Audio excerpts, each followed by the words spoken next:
പ്രണയശലഭം അധ്യായം 5 പ്രണയ നോവൽ. ഷുക്കൂറിനെയും വീട്ടുകാരെയും സംബന്ധിച്ചിടത്തോളം അത് വലിയൊരു ആശ്വാസം തന്നെയായിരുന്നു. എല്ലാവരും ഡ്രസ്സ് മാറുന്ന തിരക്കിൽ സീനത്ത് തൻ്റെ ബാഗ് വണ്ടിയുടെ ഡിക്കിയിലേക്ക് വെച്ചു. ആ വീട്ടിൽ അണഞ്ഞുപോയ ഒരു പ്രകാശം വീണ്ടും തെളിഞ്ഞതുപോലെയായിരുന്നു. സീനത്ത് അവളുടെ മുറിയിലേക്ക് വന്നു. അവിടെ ഒന്നുകൂടി നോക്കി. ഇനി ഈ മുറിയിലേക്ക് തിരിച്ചു വരുമോ എന്നറിയില്ല. ഒരുപാട് സന്തോഷങ്ങളും അതോടൊപ്പം സങ്കടങ്ങളും തന്ന ഒരു മുറി. വെറുതെ ഇരിക്കുമ്പോൾ ആലോചിക്കും, സങ്കടങ്ങൾ വരുമ്പോൾ ഇനി വീടിന് ചുറ്റും ഓരോ മരം നടണം. ഒടുക്കം കാട് കാണാൻ വരുന്നവർ വഴിതെറ്റി ഇവിടെ വരണം. ഒരിക്കലും തിരിച്ചു വരും എന്നുറപ്പില്ലാത്ത ഒരു യാത്ര, അതിര് കാണാത്ത യാത്ര. ആരൊക്കെയുണ്ടെന്ന് പറഞ്ഞാലും ചില സമയങ്ങളിൽ നമ്മൾ ഒറ്റയ്ക്കാവുന്നത് ചില യാത്രകളുണ്ടല്ലോ, അതുപോലെ ഒന്ന്. ഇത്ത, നീ ഇതുവരെ മാറ്റിയില്ലേ? നീ പോകാമെന്ന് പറഞ്ഞിട്ടല്ലേ എല്ലാവരും മാറി നിൽക്കുന്നത്? എന്നിട്ട് ഇങ്ങനെ ഒറ്റയ്ക്കിരിക്കുന്നത് എന്തിനാ? കുഞ്ഞി മുറിയിലേക്ക് വന്ന് ചോദിച്ചു. ഒറ്റയ്ക്കിരിക്കുക എന്ന ഒറ്റപ്പെടുക എന്നല്ല, 1000 ഓർമ്മകളുമായി ചുറ്റപ്പെടുക എന്നുകൂടിയാണെന്ന് അവൾക്കറിയില്ലല്ലോ. അവളോടെങ്കിലും പറയണമെന്നുണ്ടായിരുന്നു, നാളത്തെ പ്രഭാതത്തിൽ നിന്റെ ഇത്താത്ത ഇവിടെ ഉണ്ടാവില്ല എന്ന്. പക്ഷെ ബാപ്പയുടെയും ഉമ്മയുടെയും സ്നേഹത്തിന് മുന്നിൽ അവളുടെ മനസ്സിലത് നിൽക്കില്ല എന്ന് ഉറപ്പാണ്. ഓർമ്മകളാവണം എല്ലാം, നീയും ഞാനും ഒക്കെ ഒരിക്കൽ നഷ്ടപ്പെട്ടു പോകാതിരിക്കാൻ. എന്ത് ഭ്രാന്തായി താത്ത വിളിച്ചു പറയുന്നത്? നിനക്ക് പ്രേമമൂത്ത് പിരാന്തായോ? കുഞ്ഞിയുടെ കൗതുകം നിറഞ്ഞ ചോദ്യത്തിൽ അവളൊന്ന് ചിരിച്ചു. കുഞ്ഞിയുടെ കൂടെ മുറിയിൽ നിന്നും പുറത്തേക്കിറങ്ങുമ്പോൾ അവൾ ഒന്നുകൂടി തിരിഞ്ഞു നോക്കി. ആ മുറി അവളെ യാത്രയാക്കുന്നുണ്ടായിരുന്നു. റംഷിയുമായി കണ്ട അന്നു മുതൽ ഇന്ന് വരെ പ്രണയത്തിൻ്റെ സാക്ഷ്യം. ഒരു വീർപ്പുമുട്ടലിലൂടെ കുഞ്ഞിയുടെ കൂടെ നടന്ന് താഴേക്ക് പോകുമ്പോൾ ഹൃദയം പടപട ഇടിക്കുന്നുണ്ടായിരുന്നു. നിറയെ രക്തവും ധമനികളും സിരകളും അറകളും മാത്രമല്ല, റംഷി കൂടി നിറഞ്ഞു നിൽക്കുന്ന ഒന്നായിരുന്നു എൻ്റെ ഹൃദയം. റംഷിയെ കാണണം. ഒരിടവേളയ്ക്ക് ശേഷം കണ്ടുമുട്ടുന്നവരെ അറിഞ്ഞിട്ടുണ്ടോ ഉള്ളിലെ വാക്കുകളുടെ വേലിയേറ്റതും അവൾക്കിടയിലെ മൗനവും തളം കെട്ടി നിൽക്കുന്ന ആ നിമിഷവും സുന്ദരമാണ്. അല്ലെങ്കിലും മൗനത്തിനെന്നും സൗന്ദര്യം കൂടുതലാണല്ലോ. ഒന്നുറക്കെ വിളിച്ചു പറയണമെന്നുണ്ടായിരുന്നു, ഇഷ്ടമാണ് നിന്നെ. ഈ ഭൂമിയോളം, ഈ വാനോളം, ഈ കടലോളം, നീയുള്ള ഈ ലോകം തന്നെയാണ് എൻ്റെ സ്വർഗം. നീയില്ലാത്ത ലോകത്ത് കരയിൽ വീണ മീനിനെ പോലെ ഞാൻ പ്രാണനാൽ സ്നേഹിക്കാതെ, ആത്മാവിനാൽ ചുംബിക്കാതെ, പ്രണയമില്ലാതെ മരിച്ചു പോകുകയെന്നാൽ ജീവന്റെ മഴ നനയാതെ എരിഞ്ഞു തീരുക എന്നാണ് അർത്ഥം. അങ്ങനെ പെട്ടെന്ന് ഉപേക്ഷിച്ചു പോകാറില്ലാത്ത സങ്കടങ്ങൾ റംഷിയും ഞാനും തല്ലുകൂടിയിട്ടുണ്ടോ? ഉണ്ടാവും, ഉണ്ടാവാതിരിക്കില്ലല്ലോ. പിണങ്ങുക, അനുഭവിക്കുക, ഒടുവിൽ മൗനത്തെ കൂട്ടുപിടിക്കുക എന്നല്ലാതെ മറ്റെന്താണ് ഈ പ്രണയത്തെ എത്ര മനോഹരമാക്കുക? എന്താണ് മോളെ, ഭയങ്കര ആലോചനയിലാണല്ലോ?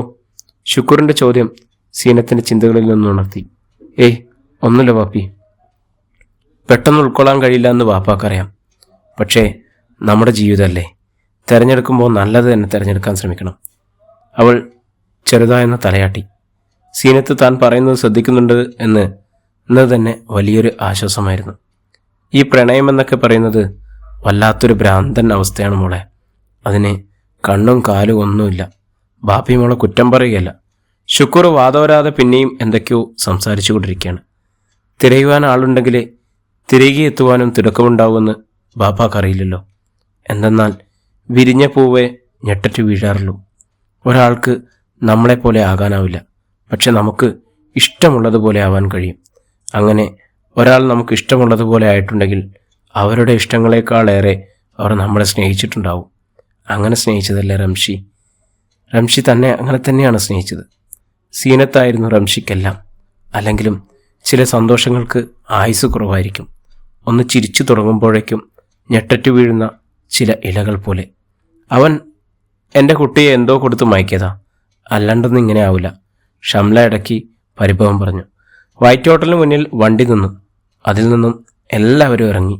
വണ്ടി പാർക്കിങ്ങിൽ നിന്നും ഒരു വണ്ടിയുടെ ഹെഡ്ലൈറ്റ് ഒന്ന് മിന്നി നിന്നു. സീനത്തൊഴികെ വേറെ ആരും അതത്ര ശ്രദ്ധിച്ചിരുന്നില്ല.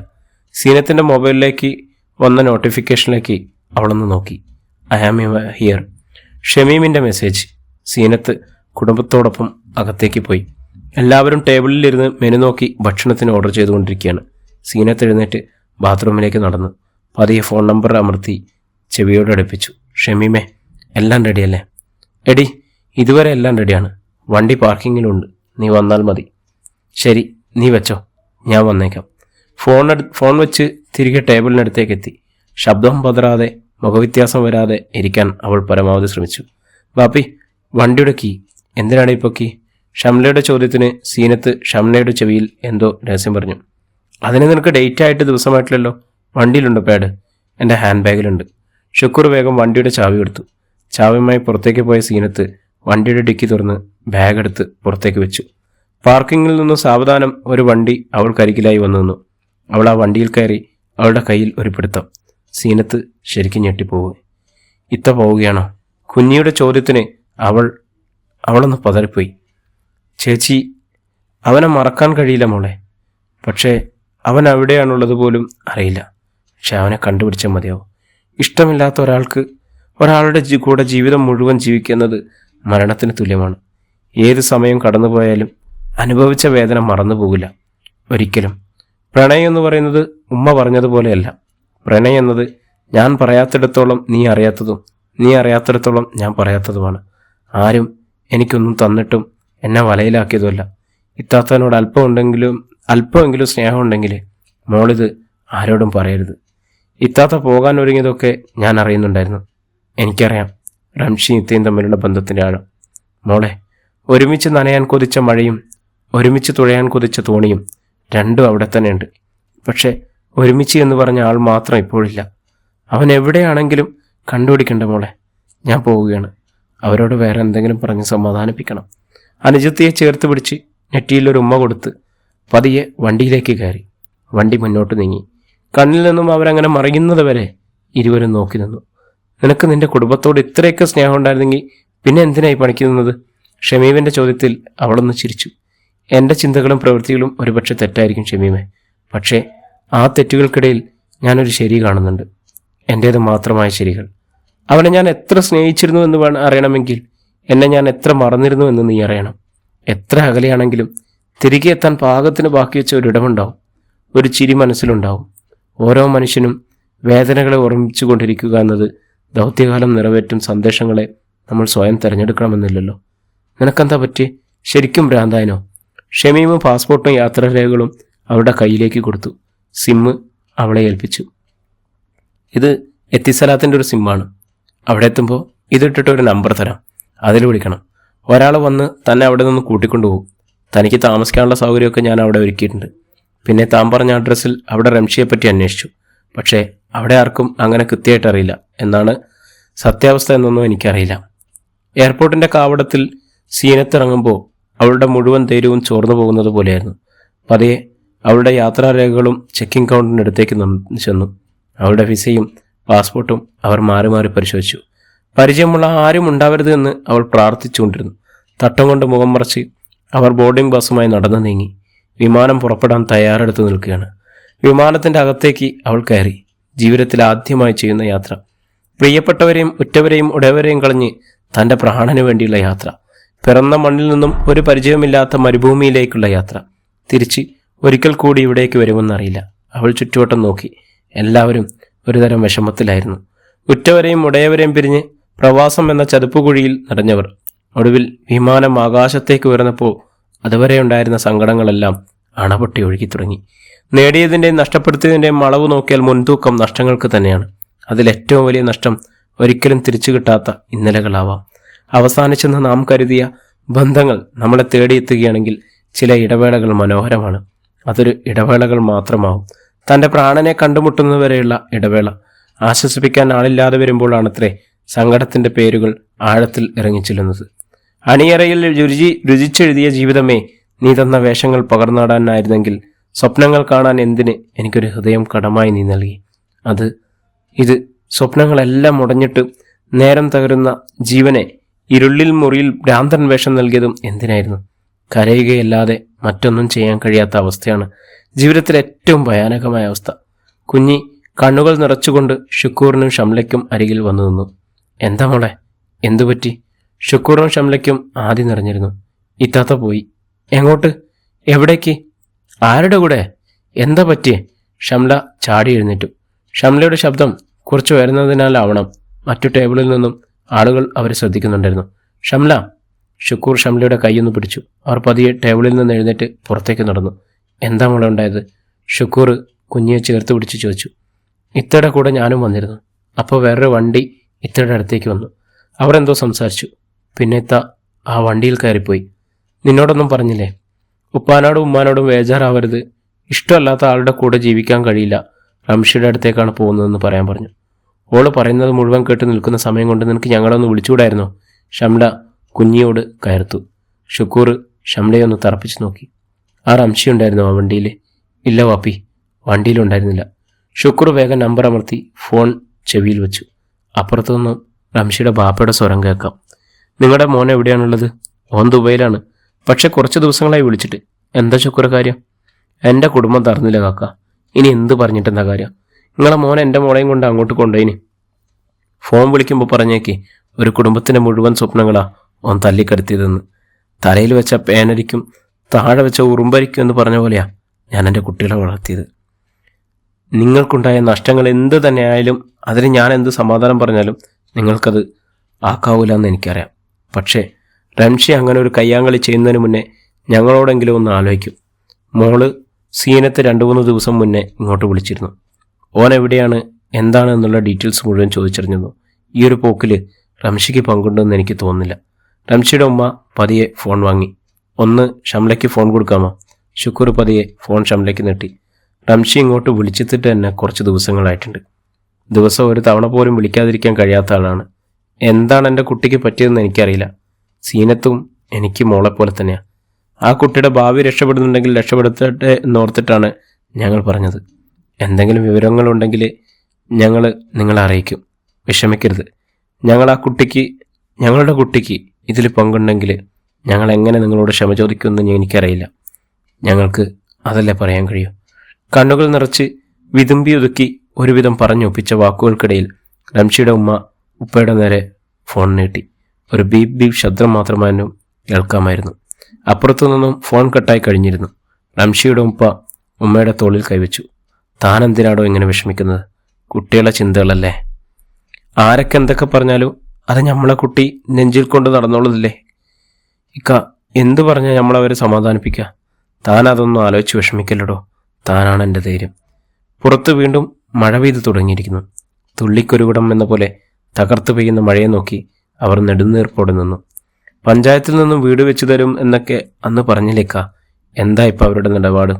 അവർക്ക് പഠിക്കണം പോലും. പിന്നെ മോൻ ഗൾഫിൽ, കാർഡ് എപ്പില്. ഇതൊക്കെ പ്രശ്നമാണ്. പിന്നെ സർക്കാർ തരുന്ന 4 ലക്ഷത്തിൽ 1 ലക്ഷം ആ ഓവർസിയർക്കും പഞ്ചായത്ത് സെക്രട്ടറിക്കും കൊടുത്താൽ നാളെ വീട് പാസ്സാവും. ആ വീടൊന്നും ആയില്ലേലും കുഴപ്പമില്ല. നമ്മളെ കുട്ടികളെ ഇങ്ങ് കുഴപ്പമില്ലാണ്ട് വന്നാൽ മതിയായിരുന്നു. ബാപ്പ ഉമ്മയെ ചേർത്ത് പിടിച്ച് പുറത്തേക്ക് നോക്കി. അവരുടെ സങ്കടങ്ങൾ അപ്പോഴും അങ്ങനെ തന്നെയാണ്. വിമാനത്തിൻ്റെ ചുറ്റുമുള്ള കാഴ്ചകൾ അങ്ങനെ നോക്കിയിരുന്നു സീനത്ത്. പാവം റംഷി. എവിടെയാണ്? നീ അറിയാതെ ഞാൻ വാടും. നിന്നിൽ നിന്നും അടർന്നു വീഴും. നിൻ തണലിൽ ഞാൻ മണ്ണിലലിയും. വേരുകളിനാൽ നീ എന്നെ തിരയുമ്പോൾ തളിർക്കുന്നിൻ നെഞ്ചില്ലയിൽ ഞാൻ ഒരിക്കൽ കൂടി വാഴ്ന്നു വീഴുവാൻ. ആ ഒരു കുടക്കീഴിനുള്ളിൽ നമ്മെ ഇഴചീർത്തു വെച്ച മഴനൂലുകൾ പോലെ എന്തെന്നില്ലാത്ത യാത്രയിലും സീനത്തിന് ആശ്വാസം. റംഷിയുടെ ഓർമ്മകൾ അത് മാത്രമായിരുന്നു. ഒരു തരത്തിലുള്ള കാത്തിരിപ്പ്. അത്രമേൽ സുന്ദരവും അത്രമേൽ അതേസമയം വേദനാജനകവുമായ ഒരനുഭൂതിയുമുടെ കാത്തിരിപ്പ്. അത് അനുഭവിച്ചവർക്ക് മാത്രമേ അതിൻ്റെ ദൃഢതയും ആഴവും അറിയുകയുള്ളൂ. അങ്ങനെ സന്ധ്യയാവട്ടെ, രാത്രി വരട്ടെ, ദിവസങ്ങൾ അങ്ങനെ കഴിഞ്ഞു പോട്ടെ. എത്ര ദിവസങ്ങളായി റംഷിയുമായി സംസാരിച്ചിട്ട്. ഈ മൗനത്തിൻ്റെ അർത്ഥം എന്താണ്? എഴുതി മുഴുമിപ്പിക്കാത്ത ഒരക്ഷരക്കൂട്ടെന്നോ? അതോ ഇനിയും തീരാത്ത പ്രാണന്റെ പിടച്ചിലെന്നോ? എൻ്റെ ജീവിതത്തിൽ കൊഴിഞ്ഞുപോയ വസന്തങ്ങളിൽ ഏറ്റവും പ്രിയപ്പെട്ടതാണ് റംഷി. നീ എവിടെയായിരുന്നു? നിന്നെ കണ്ടുപിടിക്കുക തന്നെ ചെയ്യും. എന്നിട്ടും നിന്നിലേക്ക് പെഴുതിറങ്ങണം. നിന്നിലൂടെ ഒഴുകി നടക്കണം. നിന്നിലൂടെ അലിഞ്ഞു ചേർന്ന് നീയാകണം. മേഡം, ചായ, കോഫി? ചുണ്ടിൽ ചായം തെച്ച ഒരു സുന്ദരിയായ പെൺകുട്ടി സീനത്തിനോട് ചോദിച്ചു. സീനത്ത് അവളെ ഒന്ന് സൂക്ഷിച്ചു നോക്കി. സുന്ദരി തന്നെ. ഒന്നും തിരിച്ചു പറയാനില്ല. ഇങ്ങനെ ഒരു യാത്രയിൽ വെച്ച് തന്നെപ്പോലെ ഒരാളെ വേണ്ട എന്ന് വെച്ചതാണോ റംഷി? അങ്ങനെയൊന്നും ആവില്ല. തൻ്റെ പൊട്ട ബുദ്ധിക്ക് തോന്നിയതാവും അതെല്ലാം. കോളേജ് കഴിഞ്ഞ് തിരിച്ചു വരുമ്പോൾ ബസ് സ്റ്റോപ്പിൽ കാത്തു നിൽക്കുന്ന റംഷി ഇപ്പോഴും ഓർമ്മയിൽ വരും. പതിയെ കൂടെ നടക്കും, വിരലുകൾ ചേർത്ത് വെച്ച് വിശേഷങ്ങൾ ചോദിക്കും. പിന്നീട് എപ്പോഴോ തന്നെ അവനൊന്ന് ചുംബിച്ചിരുന്നു. നമ്മൾ ചുംബിക്കുമ്പോൾ മേഘങ്ങളുടെ ഹൃദയം താനെ തുറക്കുന്ന ലോകം. അതിനെ മഴയെന്നാണല്ലോ വിശേഷിപ്പിക്കാറ്. ഓർക്കുമ്പോൾ നാണം കൊണ്ട് മുഖമൊന്ന് ചുവന്നു. അവൻ്റെ ചുംബനങ്ങളെക്കുറിച്ച് ഓർക്കുമ്പോൾ ശരീരമാകെ ഒരു വിറയലാണ്. പതിയെ ഹൃദയം ആ വിറയൽ ഏറ്റെടുക്കും. അവൻ നിന്റേത് മാത്രമാണ് എന്ന് പറഞ്ഞുകൊണ്ടേയിരിക്കും. അവകാശികളില്ലാത്ത പ്രണയം ഏറ്റെടുക്കാൻ ആളില്ലാത്ത ശവം പോലെ അനാഥമാണ്. റംഷിയെ കുറെ ജീവിതത്തിൽ നിന്നും ഇറക്കിവിടാൻ ശ്രമിച്ചിരുന്നു. പക്ഷേ അവൻ്റെ സ്നേഹം അത്രയ്ക്കും തീക്ഷ്ണമായിരുന്നു. അവൻ എൻ്റെ മടിയിൽ തലവെച്ച് അങ്ങനെ കിടക്കും. ഇത്രമാത്രം എന്നെ സ്നേഹിക്കാൻ എനിക്കെന്താ മാഷെ പ്രത്യേകത എന്ന് ഞാൻ അവനോട് ചോദിക്കുമ്പോൾ അവൻ എൻ്റെ കണ്ണുകളിലേക്ക് നോക്കും. എടാ മാഷേ, ബാക്കിയുള്ളവർ പറയുന്നത് ഞാൻ എൻ്റെ കാതുകൊണ്ടാണ് കേൾക്കാറ്. പക്ഷേ നീ പറയുന്നത് ഞാൻ ഹൃദയം കൊണ്ടും. എനിക്കവനെ വല്ലാതെ മിസ് ചെയ്യുന്നുണ്ട്. അവനും അങ്ങനെ തന്നെയാവും. ഈ മിസ് ചെയ്യുക എന്നാൽ ആ മനുഷ്യൻ നമ്മളിൽ നിറഞ്ഞു കവിഞ്ഞിട്ടും മതിയാവാതിരിക്കുക എന്ന് കൂടിയല്ലേ. എടോ, ഹൃദയത്തിൽ ഒരിടം നൽകുകയാണ് പ്രണയം. എല്ലാവരും പറയുന്നത് അങ്ങനെയാണെങ്കിൽ നമ്മൾ പ്രണയിച്ചിട്ടേ ഇല്ല അല്ലേ? എൻ്റെ ഹൃദയം തന്നെ നീ എടുക്കുകയായിരുന്നില്ല റംഷി. ഒരിക്കൽ കൂടി നിന്നെ എനിക്ക് കാണണം. നിന്റെ ആ പഴയ കണ്ണുകളിൽ ആ തിളക്കം, ആ ഇഷ്ടം, അതൊക്കെ ഇപ്പോഴും ഉണ്ടോ എന്നറിയാൻ. കണ്ണടയ്ക്കുമ്പോഴൊക്കെ നീയാണ്. നീ ആ പ്രണയത്തിൻ്റെ വീഞ്ഞു നുകർന്ന് ഞാനിങ്ങനെ ഇല്ലാതാവുന്നത് പോലെ, നിന്റെ ബന്ധം എൻ്റേത് മാത്രമാകുന്നത് പോലെ നീ എന്നെ മുറുക്കെ പുണരണം. നഷ്ടമാവുന്നത് വരെ ആർക്കും ആരെയും മനസ്സിലാവില്ല എന്ന് പറയുന്നത് സത്യമാണ്. സഹയാത്രികരെല്ലാം മൗനത്തിലാണ്. എല്ലാവരും അവരുടെ ലോകത്താണ്. തിരിച്ചു വീണ്ടും പ്രവാസ ലോകത്തിലേക്കുള്ള യാത്ര. റംഷിയുടെ ഓർമ്മകളിൽ മുഴുകിയിരിക്കാൻ ആണ് സീനത്തിനേറെ ഇഷ്ടപ്പെട്ടത്. കണ്ണുകൾ അടച്ച് സീറ്റിലേക്ക് ചാരി അവൾ അങ്ങനെ ഇരുന്നു. പൂക്കാതെ ഇരിക്കാമായിരുന്നു. എന്നാൽ നീ അറിയാതെ പോയേനെ. എനിക്ക് നിന്നെ വേണം. മഴ കണ്ട് ആസ്വദിക്കാൻ, നിലാവിനെയും നക്ഷത്രങ്ങളെയും നോക്കി കഥ പറയാൻ, വഴക്കിടാൻ, പരിഭവിക്കാൻ, പിണങ്ങി നടക്കാൻ, ഇണങ്ങാൻ വരുന്ന നിന്റെ നെഞ്ചിൽ ചേർന്ന് നിന്ന് കള്ളച്ചിരി ചിരിക്കാൻ, എനിക്ക് സ്നേഹിക്കാൻ, എന്നെ സ്നേഹിക്കാൻ. എനിക്ക് നിന്നെ വേണം, നിന്നെ മാത്രം. നിന്റെ മുഴുവൻ സമയവും എനിക്ക് വേണ്ട. സ്നേഹത്തിൻ്റെ വറ്റാത്ത കടലോ അളന്നു തീരാത്ത ആകാശമോ ആകേണ്ട. തളരുമ്പോൾ താങ്ങി നിൽക്കാൻ എനിക്ക് കടം തരണം. കണ്ണു നിറയുമ്പോൾ ഇടയ്ക്കെങ്കിലും ആ കൈവിരലുകൾ നീട്ടിയൊന്ന് തുടയ്ക്കണം. ഉള്ളുകൊള്ളുമ്പോൾ ഒക്കെ സാരമില്ല എന്നൊരു വാക്ക്, അതുകൊണ്ടെൻ്റെ തണുപ്പാകണം. അത്ര മാത്രം മതി എനിക്ക്. അത്ര ഇഷ്ടമാണ് എന്ന ചോദ്യത്തിന്, അല്ലെങ്കിൽ നീ എപ്പോഴെങ്കിലും ചോദിക്കുന്ന പോലെ എത്ര ഇഷ്ടമാണ് എന്ന ചോദ്യത്തിന് നക്ഷത്രത്തിൻ്റെ കണക്കെടുക്കാൻ എനിക്കറിയില്ല. പേര് പോലും ശരിക്കറിയാത്ത മഹാസമുദ്രത്തിൻ്റെ ആഴങ്ങൾ അളക്കാൻ എനിക്ക് പറയില്ല. എന്നോട് ചേർന്ന് നിൽക്കുമ്പോൾ എന്നെ നിറഞ്ഞു കവഞ്ഞ കണ്ണുകൾ എന്നെ നിനക്ക് ഒറ്റിത്തരും. എൻ്റെ പ്രണയത്തിന് വേറെ ആർക്കാണ് സാക്ഷ്യം പറയാനാവുക? എൻ്റെ പ്രിയപ്പെട്ടവനെ, മുൻവിധികൾ ഏതുമില്ലാതെ പ്രണയിച്ചു പോയവരാണ് നമ്മൾ. മുൻപോട്ടുള്ള വഴിയിൽ നമ്മളിൽ ഒരാൾ വീണുപോയേക്കാം. പിടിച്ചു കയറാനാവാത്ത വിധം ആ സാഹചര്യത്തിൽ സമ്മർദ്ദത്തിലായേക്കാം. കാലം ഒരുപക്ഷെ എന്നെ തേപ്പുകാരിയായും നിന്നെ നിരാശാകാമുകനായും രേഖപ്പെടുത്തിയേക്കാം. പക്ഷേ എനിക്ക് നിന്നെയും നിനക്കെന്നെയും അറിയാവുന്നിടത്തോളം കാലം നമ്മുടെ ഈ പ്രണയം അവസാനിക്കുന്നില്ല. പരസ്പരം ഇടതുറന്ന് പടർന്നു കയറിയ മനുഷ്യരാണ് നമ്മൾ. നമ്മളെ പരസ്പരം അകറ്റാൻ ശ്രമിക്കുമ്പോൾ ഇലകൾ പൊഴിക്കാനും ചില്ലകൾ അടർത്തി മാറ്റാനും മാത്രമാണ് നമ്മുടെ കുടുംബം ശ്രമിക്കുന്നത്. നമ്മിൽ ആഴ്ന്നിറങ്ങിയ വേരുകളെക്കുറിച്ച് അവർക്ക് എന്തറിയാം റംഷി? എല്ലാവരെയും വിട്ട് നിന്നിലേക്ക് ഓടിയെത്തുന്നത് നമുക്ക് നമ്മളായിരിക്കുന്നതിന് വേണ്ടിയാണ്. എപ്പോഴെങ്കിലും എല്ലാവർക്കും നമ്മളെ മനസ്സിലായിക്കൊള്ളും. എടോ, ശരിക്കും എനിക്ക് തന്നോട് എന്താണ്? നിന്നോട് എനിക്ക് പ്രണയമല്ല, എല്ലാവരിലും കണ്ടുവരുന്ന സൗഹൃദമല്ല, ഇനിയും കണ്ടെത്തിയിട്ടില്ലാത്ത, പേരറിയാത്ത മറ്റെന്തോ ഒന്നല്ലേ? എഴുതി എഴുതി നിറച്ചു പോകുന്നില്ല നിന്നോടുള്ള പ്രണയം. ഈ ജീവിത യാഥാർത്ഥ്യങ്ങൾക്കും അപ്പുറം നിനക്കും എനിക്കും വസിക്കാൻ ഒരിടമുണ്ടാവും. ഹൃദയങ്ങൾ കോർത്ത് നമുക്കിങ്ങനെ നടക്കണം റംഷി. നമുക്കിടയിൽ മുനയുള്ള നോട്ടങ്ങളുണ്ടെങ്കിൽ അവയെങ്ങനെ നിൽക്കട്ടെ. മഞ്ഞിലേക്ക് മിഴികൾ തുറന്ന് നടക്കണം. അന്തിമുല്ല പൂക്കുന്ന വഴികളിൽ ഒന്നായി നിന്ന് സങ്കടങ്ങൾ പങ്കുവെക്കണം. ഒടുവിൽ ഒന്നായി രൂപപ്പെട്ട് സ്വപ്നങ്ങൾക്ക് മുകളിൽ ഒരു താരകമായി കാലങ്ങളോളം നമുക്ക് ജീവിക്കണം. നീ എവിടെയാണെന്ന് എനിക്കറിയില്ല, എങ്കിലും മറന്നുപോയിട്ടില്ല എന്ന് എനിക്കറിയാം. ഞാൻ മറന്നുപോയി എന്ന് തോന്നുന്നുണ്ടോ നിനക്ക്? എങ്കിൽ അത് വെറുതെയാണ്. ഞാനും വിചാരിച്ചതുപോലെ നിനക്കെന്നെയും എനിക്ക് നിന്നെയും മറക്കാൻ കഴിയില്ലല്ലോ. നീ എവിടെയാണെങ്കിലും ചുറ്റിലുമുള്ള കാഴ്ചകളിലേക്ക് എന്നെ തിരയാറില്ലേ? നിശബ്ദതയിൽ പോലും ഞാൻ നിന്നെ കേൾക്കാറില്ലേ? നിദ്രയിൽ പോലും ഞാൻ ബാക്കി നിൽക്കുന്നില്ലേ? നമ്മുടെ പരസ്പരം മറക്കുകയില്ലടോ, ആഴത്തിൽ വീണ്ടും വീണ്ടും ഓർക്കുകയാണ്. നിറഞ്ഞു വന്ന കൺമിഴികളിലൊന്ന് തുടച്ച് ദൂരേക്ക് നോക്കി അവൾ അങ്ങനെ ഇരുന്നു. മണൽക്കാറ്റ് ശരീരത്തിൽ ഏൽപ്പിക്കുന്ന ക്ഷതം ചെറുതൊന്നുമല്ല. ശരിക്കും തളർന്നു തുടങ്ങിയിരുന്നു റംഷി. ഇരുട്ടിനെയും മരുഭൂമിയിനെയും അവൻ കൂടുതൽ പേടിച്ചു തുടങ്ങി. മണൽക്കാറ്റ് തീർക്കുന്ന വലിയ മണൽത്തിട്ടകളിൽ അവൻ വീണുരുണ്ടു. തൻ്റെ പ്രിയപ്പെട്ട സീനത്ത്, ഉമ്മ, ഉപ്പ എല്ലാവരെയും ഒരു നോക്ക് കാണുവാൻ ഈ മരുഭൂമിയിൽ നിന്നും രക്ഷപ്പെടാൻ കഴിയുമോ? നാട്ടിലെ പള്ളിയിലെ ഖബർസ്ഥാനിൽ മൈലാഞ്ചിച്ചെടിയുടെ ചുവട്ടിൽ മദ്രസയിൽ വരുന്ന കുഞ്ഞുങ്ങളെ കൊണ്ട് മരിച്ചാലും കുഴപ്പമില്ല. പക്ഷേ ഇവിടെ, പടച്ചോനെ, അവൻ കൈകൾ ഉയർത്തി കണ്ണുകൾ നിറച്ച് പരമകാരുണ്യകനായ റബ്ബിനെ നോക്കി. ദാഹം കൂടിക്കൂടി വരികയാണ്. ഈ മരുഭൂമിയിൽ എവിടെയാണ് ദാഹജലം കിട്ടുക? ഇതുവരെ അറബി അന്വേഷിച്ചെത്തിയിട്ടില്ല. എത്തിയല്ലെന്ന് അവസാനമാവും. അറബിക്ക് എന്തെങ്കിലും സംഭവിച്ചിട്ടുണ്ടാവുമോ? ഉള്ളിലെ ഭയത്തിൻ്റെ നെരിപ്പേടുകൾ എരിഞ്ഞു തുടങ്ങിയിരിക്കുന്നു. വിധിയോട് പോരാടി ഇനി തോൽക്കുവാൻ റംഷിയുടെ മനസ്സ് അനുവദിച്ചില്ല. അവൻ കൂടുതൽ വേഗതയിൽ കാലുകൾ നീട്ടിവെച്ച് വലിച്ചു നടന്നു തുടങ്ങി. മരുഭൂമിയിലെ കള്ളിമുൾ ചെടിയിൽ ഏൽപ്പിക്കുന്ന മുറിവുകൾ ആഴമേറിയതായിരുന്നു. ഒടുവിൽ കാലുകൾ തളർന്ന് അവനങ്ങനെ ഇരുന്നു. ഇരുവശത്തും ഏറ്റവും ഹൃദ്യമായി പ്രണയിച്ച പ്രണയം. ഹൃദയം ഭിത്തിയിൽ നോവിൻ്റെ മുൾമനയാലെ കോറി മുറിവിലായി ഉപ്പുനീരെന്നപ്പോൾ വീണ്ടും ഈ ഓർമ്മകൾ എരിഞ്ഞു തുടങ്ങിയിരിക്കുന്നു. ഒരിക്കൽ പോലും നൽകുവാൻ ഒരു മിഴുനീർ പോലുമില്ലാത്ത ഹൃദയം എന്തേ എപ്പോഴും വരണ്ടുപോയിട്ടുണ്ട്. ഒരിക്കലും വിരിയാതെ പോയ ഒരു പ്രണയമായിരുന്നു.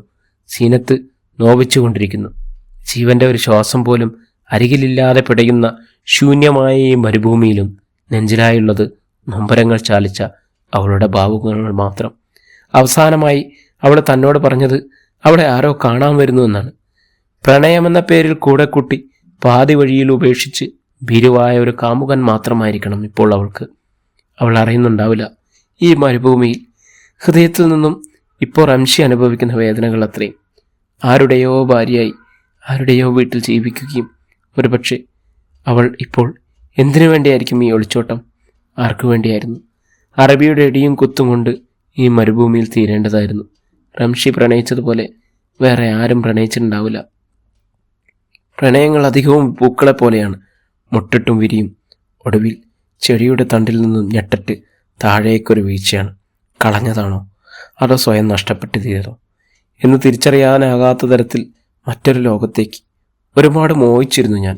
എൻ്റെ നെഞ്ചു പിടയുമ്പോൾ ഒന്ന് ചേർത്ത് പിടിക്കാൻ, കണ്ണു നനയുമ്പോൾ കൈനീട്ടി ഒരു തവണയെങ്കിലും ആ നനവ് തുടയ്ക്കാൻ, പനി കൊണ്ട് ഉടൽ പൊള്ളുമ്പോൾ ഇത്തിരി നേരമെങ്കിലും ഒന്ന് കൂടെ ഇരിക്കാൻ, ഇഷ്ടം പറഞ്ഞിട്ട് എപ്പോഴെങ്കിലും എനിക്കിഷ്ടമുള്ള മിഠായി നിന്നോടൊപ്പം പങ്കുവെക്കാൻ. പക്ഷേ എല്ലാം ഒരു പാഴ്ക്കിനാവ് പോലെ എന്നെ കൊഞ്ഞനം കുത്തി നടന്നു തുടങ്ങിയിരിക്കുന്നു. നഷ്ടപ്പെടാൻ പോകുന്നവയെ രണ്ട് തരത്തിൽ സമീപിക്കുന്ന മനുഷ്യരുണ്ട്. പക്ഷേ അങ്ങേയറ്റം ചേർത്ത് നിർത്തുന്നവരും അങ്ങേയറ്റം അകന്നു നിൽക്കുന്നവരും. നിന്നെ അകറ്റി നിർത്തുന്നതാണെങ്കിൽ, അങ്ങനെയാണെന്ന് നിനക്ക് തോന്നുമെങ്കിൽ എനിക്കും നിനക്കും തെറ്റിപ്പോയി പെണ്ണെ. എത്രത്തോളം അകന്നുവോ അത്രത്തോളം ഞാൻ ഉള്ളിൽ നിന്നും അടുത്തിരിക്കുകയാണ്. വീണ്ടും ശക്തമായ മണൽക്കാറ്റ് ആരംഭിച്ചു കഴിഞ്ഞിരിക്കുന്നു. റംഷി ശ്വാസം കഴിക്കാൻ കഴിയാതെ പിടയുകയായിരുന്നു. തൻ്റെ ജീവിതത്തിൻ്റെ അവസാന നിമിഷങ്ങളിലേക്കാണ് പോകുന്നതെന്ന് തോന്നുന്നു. പ്രിയപ്പെട്ട സീനത്തിനെയും ബാപ്പയും ഉമ്മയും ആരെയും കാണാതെ ജീവിതത്തിൻ്റെ അവസാന താളുകളിലേക്ക് ആരും അറിയാതെ ഈ മരുഭൂമിയിൽ ചെറു ജീവജാലങ്ങൾക്ക് പോലും വേണ്ടാതെ മൃതശരീരം അങ്ങനെ ചീഞ്ഞളിയും. അവസാനമായി ഒരു തുള്ളി വെള്ളം നൽകാൻ ആരുമില്ലാതെ ആ ദാഹം അങ്ങനെ ബാക്കിയാവും. എല്ലാം ഒരു നിഗൂഢത പോലെയാണ്. ജീവിതം പോലെ, സ്നേഹം പോലെ, മരണം പോലെ. പക്ഷേ ഈ നിമിഷം പോലെ എല്ലാം ഒരു നിഗൂഢതയാണ്. ഒരു മനുഷ്യൻ ജനിക്കുമ്പോൾ തന്നെ ദൈവം വിധിച്ചിട്ടുണ്ടാവും അവൻ്റെ അന്ത്യം എവിടെയാണെന്ന്. മൂക്കിലേക്ക് അടിച്ചു കയറുന്ന മണൽത്തരികൾ ശ്വാസം മുട്ടിച്ചു. സീനത്തിനോട് സംസാരിക്കാൻ പറ്റാതാവുന്ന ദിവസങ്ങളുണ്ടായിരുന്നു. പക്ഷേ അന്ന് തൊട്ട് റംഷിയോട് തന്നെ കൂടുതൽ സംസാരിക്കാൻ തുടങ്ങുമായിരുന്നു. അവളോട് എന്ന പോലെ അവനോട് തന്നെ സ്വയം സംസാരിച്ചു തുടങ്ങിയിരിക്കുന്നു. മരണം ഇങ്ങനെ മുന്നിൽ നിൽക്കുമ്പോഴും സീനത്തിനെക്കുറിച്ച് മാത്രമുള്ള ഓർമ്മകൾ ഇങ്ങനെ അലട്ടുന്നുണ്ട് എങ്കിൽ, ഒരു ലഹരിയുമില്ലാതെ ഇത്രയും ലഹരിയിൽ അവളെക്കുറിച്ച് മാത്രം അത്രമേൽ ആഴത്തിൽ അവളെ പ്രണയിച്ചിരുന്നുവെന്നാണ്. പറയാൻ ബാക്കി വെച്ച എന്തൊക്കെയോ ഉണ്ട്, ചില ജന്മങ്ങൾ പോലെ. എല്ലാ വെളിച്ചവും ഊതിക്കെടുത്താൻ മാത്രം വിധിക്കപ്പെട്ട ചില ജന്മങ്ങൾ. മൂക്കിൽ നിന്നും എന്തോ ഒന്ന് ഒലിച്ചിറങ്ങുന്നുണ്ട്. ചുട്ടുപൊള്ളുന്ന ശരീരതാപത്തിലും തണുത്തുറഞ്ഞ എന്തോ ഒന്ന്. റംഷി പതിയെ ഒന്ന് തൊട്ടുനോക്കി. പതിയെ പടർന്നൊഴുകുന്ന ചോരത്തുള്ളികൾ അവൻ്റെ കൈവിരലുകളെ നനച്ചു. ഓടിക്കൊണ്ടിരിക്കുന്ന ജീവിതത്തിൻ്റെ അവസാന ഘട്ടങ്ങളിലേക്ക് ഓർമ്മകൾ പതിയെ മറയുന്നത് പോലെ, ചിന്തകൾക്ക് മൂടുപടമിട്ടതുപോലെ എല്ലാവരുടെയും മുഖങ്ങൾ പതിയെ പതിയെ ഓർമ്മയിൽ നിന്നും മറഞ്ഞു തുടങ്ങിയിരിക്കുന്നു. കണ്ണുകൾ പതിയെ മറഞ്ഞു തുടങ്ങുമ്പോൾ അവൻ്റെ അരികിലായി അവളുണ്ട്, സീനത്ത്. അവൾ മാത്രം. വാഗപൂത്ത ഇടവഴിയിലെ ചീമക്കൊന്നകൾക്ക് നടുവിലൂടെ നടക്കുമ്പോൾ ഒരു തണുത്ത കാറ്റ് വീശുന്നുണ്ട്. കൈവിരലുകളിൽ തൂങ്ങി പ്രണയം പങ്കിട്ട് അങ്ങനെ ചേർന്ന് നടക്കുകയാണ്. തോളിനോട് തോൾ ചേർന്നിരുന്ന് സീനത്ത് അവനെ ഒന്ന് നോക്കി. ആരൊക്കെ എന്തൊക്കെ പറഞ്ഞാലും എനിക്ക് നിന്നെ വേണം. കൊതി തീരുവോളം സംസാരിക്കാൻ, മഴ കണ്ട് ആസ്വദിക്കാൻ, നിലാവിനെയും നക്ഷത്രങ്ങളെയും നോക്കി കഥ പറയാൻ. ചിലപ്പോഴൊക്കെ നമുക്കൊന്ന് വഴക്കിടണം, പരിഭവിക്കണം, വഴക്കിട്ട് ഇറങ്ങി നടക്കാൻ. നിന്റെ നെഞ്ചിൽ ചേർന്ന് ഒരു പൂച്ചയെപ്പോലെ പതുങ്ങണം. എന്നിട്ടൊരു കള്ളച്ചിരി ചിരിക്കണം. എനിക്ക് സ്നേഹിക്കാനും എന്നെ സ്നേഹിക്കാനും നീ അല്ലാതെ വേറെ ആരാണുള്ളത്? എനിക്ക് നിന്നെ വേണം, നിന്നെ മാത്രം. അപ്പോഴൊക്കെ റംഷി ഒന്നും പറയാതെ അവളെ ചേർത്ത് നിർത്തും. അപ്പോഴും ആ പിറുവിറുപ്പ് മാറിയിട്ടുണ്ടാവില്ല. വേറൊന്നും വേണ്ട നീയല്ലാതെ. അവളെ ഒന്ന് ചേർത്ത് പിടിക്കാനായി കൈകൾ നീട്ടി. പക്ഷേ അവൾ കൈവിരലിൽ തൊടാതെ അങ്ങ് ദൂരേക്ക് മറഞ്ഞു പോകുന്നത് പോലെ, പതിയെ ഭാരമില്ലാതെ അലിഞ്ഞില്ലാതാവുന്നത് പോലെ. പിന്നീട് ഒന്നുമില്ലാത്ത ഇരുട്ടാണ്, മരണത്തിൻ്റെ ഗന്ധം മാത്രമുള്ള ഇരുട്ട്. അധ്യായം 9. വിമാനം എയർപോർട്ടിൽ ലാൻഡ് ചെയ്തു കഴിഞ്ഞിരുന്നു. എല്ലാവരും അവരവരുടെ ബാഗുകൾ എടുക്കാനുള്ള തിരക്കിലാണ്. സീനത്തിന് ഒരു തരത്തിലുള്ള മരവിപ്പ് മാത്രമാണ്. അവൾ വെറുതെ ദൂരേക്ക് നോക്കിയിരുന്നു. എന്നെ ഒരുപാട് സങ്കടപ്പെടുത്തിയ ഒരു സന്തോഷമാണ് റംഷി. നീ എന്ന് വെറുതെ ഒന്ന് പിറുവിറുത്തു. കൂടുതലൊന്നും വേണ്ടായിരുന്നു. എന്നും കൂടെ ഉണ്ടായാൽ മാത്രം മതിയായിരുന്നു. ഒരു തരി പോലും സ്നേഹമില്ലെന്ന് പരാതി പറഞ്ഞ് അവൻ്റെ സ്നേഹം അത്രയും തട്ടിയെടുക്കാൻ ഒരു പ്രത്യേക രസമാണ്. അവൾ തന്ന ചില നേരങ്ങൾ എന്തൊരു ഭംഗിയാണെന്നോ. അവനെ നേരിട്ട് കാണണം, എന്നിട്ടൊന്ന് ചോദിക്കട്ടെ നീ എന്നെ മറന്നുവെന്ന്. അപ്പോൾ അവൻ്റെ മുഖത്തൊരു കള്ളച്ചിരി ഉണ്ടാവും, ഉറപ്പാണ്. അവനോട് സ്നേഹത്തോടെ സംസാരിക്കുന്നതിനേക്കാളും എനിക്കിഷ്ടം അടിയുണ്ടാക്കാനാണ്. ആ വഴക്കുകൾക്കും പിണക്കങ്ങൾക്കും അപ്പുറം ഒരു കൂടിച്ചേരലുകളുണ്ട്. അപ്പോഴേക്ക് റംഷി സീനത്തിനെ ഒന്ന് ചേർത്ത് പിടിക്കും. ഒരു തുള്ളി വായു പോലും അവർക്കിടയിൽ നിൽക്കാൻ കഴിയാതെ ശ്വാസം മുട്ടി നിൽക്കും. രാത്രിയും പകലുമില്ലാതെ ചിലപ്പോഴൊക്കെ വിളിക്കും. കാണണമെന്ന് തോന്നുമ്പോഴൊക്കെ ഓടിയെത്തും. പ്രണയത്തിന് അങ്ങനെ രാത്രിയെന്നോ പകലെന്നോ ഇല്ലല്ലോ. റംഷി ഒരിക്കൽ തന്നെ തനിച്ചാക്കി പോകില്ല. അത്രത്തോളം ഇഷ്ടമുള്ള ഒരാൾ തനിച്ചാക്കി പോകില്ലെന്ന് ഉറപ്പുണ്ടെങ്കിൽ ജീവിതം തന്നെ മധുരമല്ലേ. ആ ഉറപ്പിൻ്റെ പുറത്താണ് താനിവിടെ എത്തിയത്. സ്വപ്നത്തിൻ്റെ ബാക്കി പോലെ അവനിലേക്ക് ഒഴുകിയെത്തുകയാണിപ്പോൾ. മറ്റാരും അറിയാതെ തൊല്ലു കുസൃതിയോടെ സീനത്തിലേക്ക് നീളുന്ന റംഷിയുടെ ഒരു നോട്ടമുണ്ട്. അത് മതി ജീവിതകാലം മുഴുവൻ അവനെ ഓർക്കാൻ. റംഷി തന്നോട് ഒരുപാട് സംസാരിക്കുന്ന കൂട്ടത്തിലാണ്. അവൻ്റെ ആ മൗനമാണ് ഇപ്പോൾ തന്നെ വല്ലാതെ വേദനിപ്പിക്കുന്നത്. ആരോ പറഞ്ഞതുപോലെ ഏറ്റവും കൂടുതൽ വേദനിപ്പിക്കുന്നതും കാത്തിരിപ്പല്ല, കാണാതാവുമ്പോൾ ഉണ്ടാവുന്ന മരവിപ്പാണ്. ഒരുപാട് ആഴത്തിൽ ചിലരെ ഹൃദയത്തിൻ്റെ ഉള്ളിൽ സൂക്ഷിച്ചതുകൊണ്ടാണ് അവരുടെ മൗനം വല്ലാതെ വേദനിപ്പിക്കുന്നത്. റംഷി പ്രണയമെന്നത് ഉറവ് പറ്റാത്ത ഒഴുക്കാണ്. ഒരിക്കലത് കിട്ടിയാൽ പിന്നെ അത് കിട്ടാണ്ടായാലുണ്ടല്ലോ, നമ്മൾ അങ്ങനെയൊന്നും അല്ലാണ്ടായി പോവും. പിന്നെ എല്ലാം ഒരു പോക്കാണ്, ഒരു വല്ലാത്ത പോക്ക്. മേഡം ദുബായ് എത്തി. എയർ ഹോസ്റ്റസ് സീനത്തിൻ്റെ അരികിലെത്തി ഓർമ്മിപ്പിച്ചു. അവളുടെ ബാഗുകളെടുത്ത് അവൾ പതിയെ പുറത്തേക്ക് നടന്നു. ആൾക്കൂട്ടങ്ങൾ പലരെയും കാത്തു നിൽക്കുന്നുണ്ടായിരുന്നു. പ്രിയപ്പെട്ടവരിൽ പലരെയും കണ്ട് ചിലരൊക്കെ സന്തോഷിക്കുമ്പോൾ വീണ്ടും ഒരു നല്ലൊരു കാലം പ്രവാസത്തിനായി പണയം വെച്ച ചിലരുടെ മുഖങ്ങളുണ്ടായിരുന്നു. ഇനി ഒരു 2 വർഷക്കാലത്തിനുള്ളിലേക്ക് ഇവിടേക്കൊരു തിരിച്ചുവരവുണ്ടാവില്ല എന്ന പോലെ അവർ തിരിഞ്ഞു നോക്കി അങ്ങനെ നടന്നു തുടങ്ങി. എങ്ങോട്ടാണ് പോകേണ്ടത്, എന്താണ് ചെയ്യേണ്ടത് എന്നുള്ളൊരു അങ്കലാപ്പ് സീനത്തിനുണ്ടായിരുന്നു. അവൾ ഫോൺ ഓഫ് ചെയ്ത് സിം അതിലേക്കിട്ടു. അവൻ തന്ന നമ്പറിലേക്ക് ഒന്ന് വിളിച്ചു. അല്പസമയത്തിന് ശേഷം അപ്പുറത്തു നിന്നും ഒരു ശബ്ദം കേട്ടു. ഹലോ, ഞാൻ സീനത്താണ്, നാട്ടിൽ നിന്ന് വന്നത്. ആ, നിങ്ങൾ അവിടെ നിൽക്ക് ബൈ, ഞങ്ങൾ ഇപ്പോൾ എത്തും. തനി കാസർഗോഡ് ഭാഷയുടെ അതിപ്രസരം അയാളുടെ സംസാരത്തിലുണ്ടായിരുന്നു. സീനത്ത് അവർക്ക് വേണ്ടി അങ്ങനെ കാത്തിരുന്നു. ആരോരും അറിയാത്ത എയർപോർട്ടിൽ തൻ്റെ പ്രിയപ്പെട്ട റംഷിക്കായിട്ടുള്ള തിരച്ചിലിൻ്റെ ആദ്യ ശ്രമം. പ്രിയപ്പെട്ട കൂട്ടുകാരെ, ഈ നോവൽ ഇവിടെ തുടരുകയാണ്. എല്ലാ കൂട്ടുകാരും അടുത്ത ഭാഗത്തിലും കൂടെ ഉണ്ടാവണം. 2024 രവീന്ദ്രരത്ന അവാർഡ് നേടിയ പ്രണയശലഭം എന്ന നോവലാണ് നമ്മളിപ്പോൾ കേട്ടുകൊണ്ടിരിക്കുന്നത്. അപ്പം സബ്സ്ക്രൈബ് ചെയ്യാത്ത ആരെങ്കിലും ഉണ്ടെങ്കിൽ സബ്സ്ക്രൈബ് ചെയ്യുക, ഫോളോ ചെയ്യുക, കൂടെ കൂടുക. നിങ്ങളുടെ അഭിപ്രായങ്ങൾ എന്ത് തന്നെയായാലും രേഖപ്പെടുത്താൻ മറക്കരുത്. ഓരോ തെറ്റുകളും തിരുത്തിയാണ് നമ്മൾ ഓരോ പ്രാവശ്യത്തെയും എപ്പിസോഡുകൾ അപ്ലോഡ് ചെയ്യുന്നത്. അപ്പം എല്ലാവരെയും സ്കിപ്പ് ചെയ്യാതെ കേൾക്കുക, അഭിപ്രായങ്ങൾ അറിയിക്കുക. എല്ലാവർക്കും നല്ലൊരു ദിവസം ആശംസിക്കുന്നു. വീണ്ടും അടുത്ത അധ്യായമായി നാളെ നമുക്ക് കാണാം.